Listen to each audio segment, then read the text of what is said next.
Salut à tous, on se retrouve aujourd'hui pour parler du Barça en ce samedi 9 avril et on revient sur le match des Blaugrana. C'était avant-hier, c'était un match d'Europa League du côté de Francfort. J'en ai pas parlé hier vu que c'est un épisode sur le Real Madrid, donc on va en parler aujourd'hui de ce match nul du Barça du côté de Francfort. Le Barça a été énormément bougé du côté de cette équipe allemande. On va dire c'est un bon match nul pour les Blaugrana qui restent dans la course bien sûr pour se qualifier pour la demi-finale, surtout que le match retour est cette fois-ci au Camp Nou devant les supporters du FC Barcelone.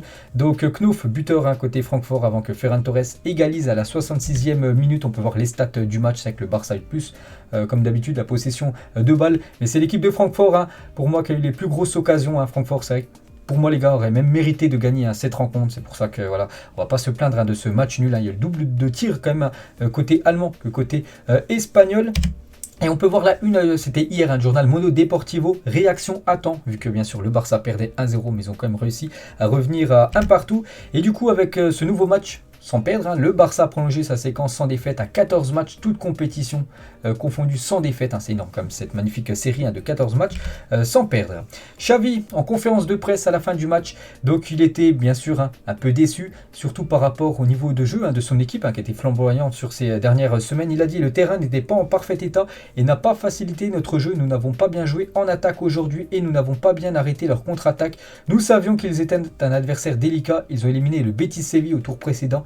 C'est l'Europe. Donc déjà, il se plaint par rapport déjà à la pelouse. Bon, après à la télé, nous on voyait pas trop, mais c'est vrai que peut-être la pelouse n'était pas super bonne. Et bien sûr, ça facilite pas le jeu, surtout du FC Barcelone, qui adore le jeu de possession à les petits espaces, tout ça. Donc c'était un peu compliqué. Et il dit aussi que son équipe n'a pas été super bonne. Donc voilà, ça plus ça, voilà, c'est pour ça que le match du Barça a été un peu compliqué, on va dire, contre cette équipe allemande. Il a aussi dit, je félicite Francfort car ils ont très bien travaillé. Nous avons perdu quelques ballons inutiles et nous devons réduire ces erreurs et être agressifs dans le pressing après avoir perdu le ballon. Il a aussi dit, je n'ai jamais pointé du doigt qui que ce soit. Gavi et Adama ont joué un bon match aujourd'hui. Ils ont fait les efforts, il n'y a rien à dire à leur sujet. Et aussi, nous avons dû reposer Frenkie et Dembélé car ils étaient fatigués. C'est pour ça que Dembélé et Frenkie de Jong ont commencé sur le banc, sont rentrés bien sûr en cours de jeu aux alentours de la 60e minute. Et les dernières déclarations de Xavi, j'ai déjà dit que Francfort était un rival très difficile et qu'il nous manquait de respect en nous considérant comme classés, donc en gros comme favoris. Nous n'avons pas été bien, ils ont été très bons. S'ils sont en Europe, c'est pas pour rien bien sûr, c'est que c'est une très belle équipe qui mérite bien sûr sa place en quart de finale d'une compétition européenne. L'attitude ne nous fera jamais défaut, l'attitude n'a pas été et ne sera jamais un problème. Le problème aujourd'hui était le football. Nous devons être autocritiques et reconnaître que nous n'avons pas bien joué ce match de football. Nous avons perdu trop de ballons, le terrain n'était pas en bon état. C'est un match nul qui nous rend heureux du résultat, mais pas du match. J'encourage les supporters à se rendre au Camp Nou jeudi, bien sûr, pour le match retour. Nous avons été plus lourds avec le ballon, ils ont été très agressifs. Nous n'avons pas pu jouer dans les espaces avec les ailiers. Et pour finir, on avait déjà prévenu, ils venaient d'éliminer l'équipe du Betis Séville. C'est pour ça que c'est une équipe vraiment à prendre au sérieux, bien sûr, cette équipe de Francfort pour le match retour. Et du coup, on va parler de l'unique buteur côté Blaugrana, c'est Ferran Torres qui a fait la une hier du journal Sport. Et Ferran Torres, les gars, il a été impliqué dans 6 buts lors de ses 5 derniers matchs avec Barcelone, donc félicitations. Bien sûr à Ferran Torres et du coup il a mis sur son compte Twitter un bon résultat face à un rival très coriace.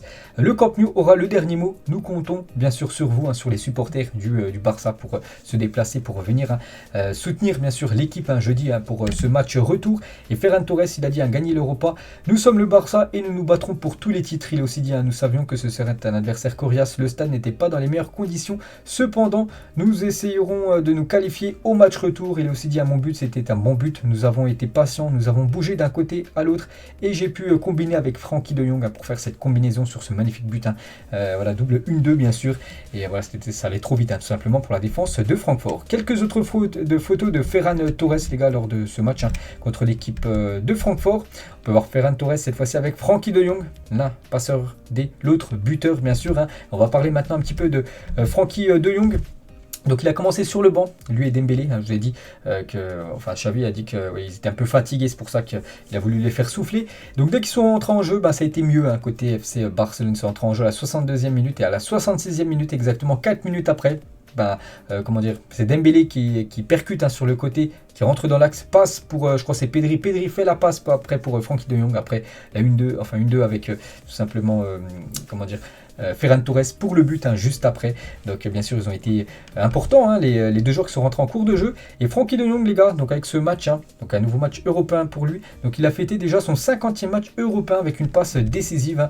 Frenkie de Jong peut avoir 26 victoires, 15 matchs nuls et 9 défaites. Ce sont les résultats obtenus par le 21 du Barça au cours de sa carrière sur la scène européenne en club. Donc il a offert une passe décisive. Donc voilà une petite info concernant Frenkie de Jong. Félicitations pour ses 50 matchs en Coupe d'Europe. Donc bien sûr tout club confondu. On peut voir des autres photos de Frenkie de Jong lors de cette rencontre contre l'équipe de Francfort, et tout a joué pour la semaine prochaine. Donc en gros tout se jouera la semaine prochaine au Camp Nou pour bien sûr la qualification. Eric Garcia, il a dit en première période, nous n'étions pas à l'aise avec le ballon, mais en seconde, nous avons progressé, nous encaissons ce but et après, nous élevons notre niveau de jeu. Tout se jouera au match retour au Camp Nou devant nos supporters. C'est que souvent, que ce soit Xavi, Frenkie de Jong ou même Eric Garcia le dit, voilà, on sera devant nos supporters. C'est que les supporters seront très très importants, quasiment 12e homme du Barça, jeudi soir. Le seul point noir, surtout, bon, parce qu'il n'y a pas eu, défaite, malgré que le Barça a produit on va dire un match très moyen. Vraiment, le seul gros point noir, c'est que Gérard Piqué, les gars, dans ce sprint final, vu que c'est bientôt les derniers matchs de la saison, il est sorti sur blessure. On peut voir le communiqué médical du FC Barcelone. Et les examens réalisés sur le joueur Gérard Piqué ont confirmé une blessure à l'adducteur de la cuisse gauche. La durée de son absence dépendra de son évolution. Donc en gros, c'est pas combien de temps sera disponible. Ça peut être 2-3 semaines, peut-être 2 mois, on ne sait pas. Donc voilà, ça s'annonce pas bon. Surtout qu'il reste plus qu'un mois et demi de compétition. Donc sorti à la 22e minute contre Francfort, il a été remplacé par Clément Lenglet. Donc voilà, quand Gérard Piqué est sorti, bien sûr. Donc bon rétablissement à Gérard Piqué. Il va manquer beaucoup à l'équipe du Barça. N'oubliez pas que c'est quand même le leader de cette défense du FC Barcelone, le joueur qui a le plus d'expérience. Et là, bien sûr, c'est un gros coup dur pour les Blaugrana. Pedri, les gars, bon, il n'a pas fait un énorme match. Pedri, bon, ça arrive, lui qui est tout le temps rayonnant depuis pas mal de temps. On l'a un peu moins vu. C'est vrai qu'en première période, il a eu beaucoup de mal. Il a peu touché 2 ballons, ça a été un petit peu mieux après avec l'entrée en jeu de Frenkie de Jong. Je pense qu'il est beaucoup plus à l'aise avec Frenkie qu'avec bien sûr Gavi. Donc voilà, quelques photos du match, du crack quand même, Pedri, malgré qu'il n'a pas été super bon, on va dire. Jeudi soir, lui aussi il n'a pas été super bon, les gars. C'est Aubameyang et c'est reste à l'appui, 48% de passes réussies, 0 tir cadré, 25% de duels gagnés, 17 ballons perdus par Pierre-Emerick Aubameyang qui a vécu une soirée très très compliquée du côté de Francfort.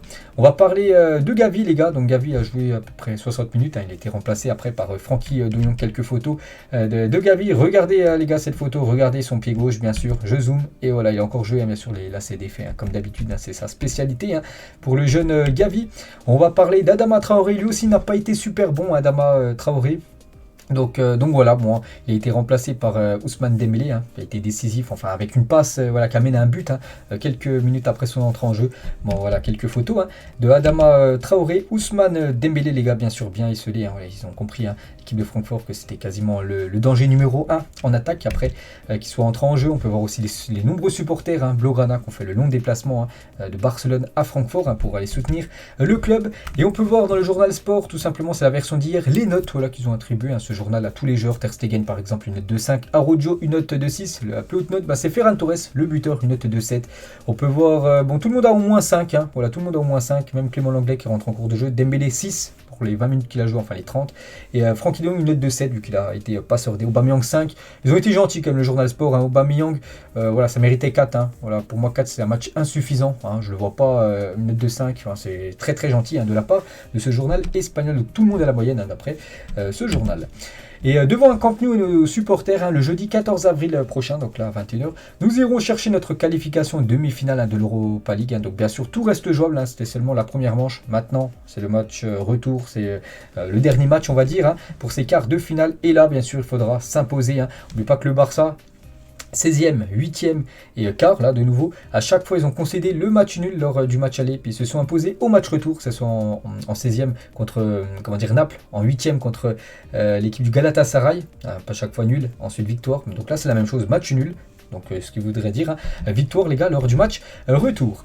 Donc les prochains matchs du FC Barcelone, donc dimanche 10 avril, donc là c'est demain les gars, le Barça C'est vrai qu'on parle beaucoup de l'Europa League, mais demain, n'oubliez pas, il y a du championnat, c'est contre Levante, bon dernier du championnat. Donc je ferai une vidéo les gars, demain les gars, pour parler bien sûr de cette rencontre. Et jeudi les gars, Francfort, Barça-Francfort, pour ce match retour, on peut voir sinon le programme du Barça jusqu'à cette fin de saison, jusqu'à ce Barça-Villarreal prévu le 22 mai prochain, dans un mois et demi. C'est pour ça que je dis que j'ai repiqué, voilà, on ne sait pas combien de temps il sera disponible, mais il pourrait louper beaucoup de matchs. Donc il pourra avoir peut-être 2 autres affiches en plus, bien sûr, si le Barça bat l'équipe de Francfort. Donc il y aura les 2 affiches, bien sûr, des demi-finales. Concernant ce match contre Levante demain, donc c'est important de gagner. Pourquoi? Parce que hier soir, Séville a joué. Séville s'est imposé 4-2 contre l'équipe de Grenade. Et du coup, le Barça n'est plus deuxième de cette Liga. Le Barça se retrouve à la 3e position. Séville est repassé devant les Blaugrana avec 3 points d'avance. Après, le Barça a 2 matchs en retard par rapport à l'équipe de Séville. C'est pour ça qu'il va falloir s'imposer à Levante. N'oubliez pas, c'est le dernier du championnat. Après 30 matchs, c'est seulement 4 victoires pour Levante. Il va falloir absolument avoir la victoire demain. Donc hier, il y avait entraînement du côté du Barça pour préparer ce match demain. Donc quelques photos. On peut voir le retour de Memphis Depay qui était blessé depuis quelques temps. Voilà, retour de Memphis Depay en plus avec une nouvelle coupe de cheveux. Enfin, il a fait un petit dégradé. Le joueur néerlandais, donc voilà, ça bien sûr c'est une bonne nouvelle pour l'équipe Blaugrana. Le retour aussi d'un autre néerlandais, c'est Luc de Jong lui aussi, qui s'est entraîné avec le groupe après avoir été sorti avec le Covid. Il avait le Covid là ces derniers jours, donc il n'a plus le Covid, il a été testé négatif. Du coup, retour à l'entraînement, bien sûr aussi pour l'attaquant néerlandais. Ansu Fati lui aussi était bien à l'entraînement, donc il est déjà dans la dernière partie de son rétablissement. Il s'entraîne avec le groupe depuis des jours et pourrait réapparaître contre Cadix le 18. Donc pour l'instant, j'ai pas le groupe pour le Barça, pour le match de Levante demain. Il devrait de nouveau pas être dans le groupe ni contre Francfort. Il devrait faire son retour, c'est le week-end prochain les gars.